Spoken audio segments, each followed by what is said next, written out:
Friday services are underway across the country, especially for Christians who are marking the Easter weekend. At Ellis Park, the Universal Church of the Kingdom of God is holding its service. President Jacob Zuma is expected to attend. Our reporter Leranzo Temba is there for us.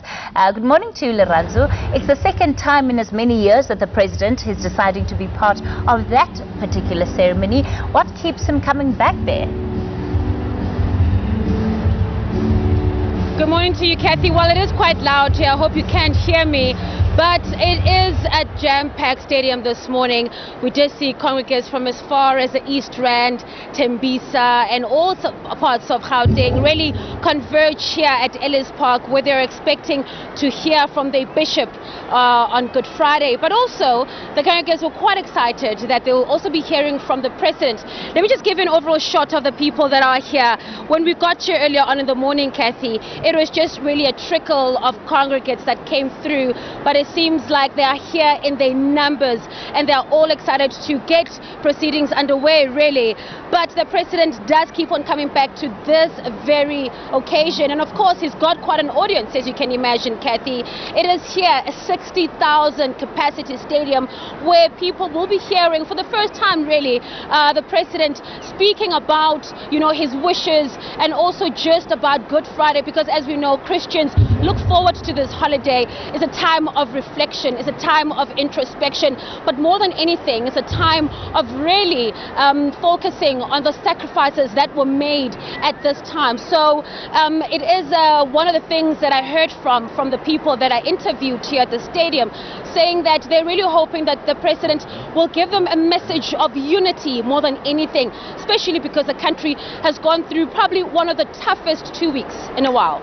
Leranzo, talk to us about, the people that you interviewed beforehand. What do they make of the current political climate? Of course, while they're excited to hear from the president, do they have any take on the calls that have been made for him to step down, or are they completely steering away from that? Well, that is quite dependent on who you speak to, Kathy. Some of them really say that they hope that there wouldn't be any political overtaking or hijack of this ceremony, saying that they're here to hear the praises and worship and also the message, and want some sort of revival and faith message that comes out of their leaders here. But others were quite vocal in their stance, saying that they have heard the calls for the president to step down. And this, by the way, wasn't even me prompting them or asking them about the political climate. They just came out saying that because they know that the president will be coming here and delivering his speech, they really hope that he wouldn't necessarily make it too political, but at the same time, he cannot ignore the calls for him to step down. There was a lady that I spoke to quite interestingly. She was here with 3 of her grandchildren, and she was saying that as much as they are all here for the Bible and for the Holy Word, they're also quite interested to see if the president, by any chance, would use this platform to announce and really bring the nation to his confidence and possibly announce that he will step down.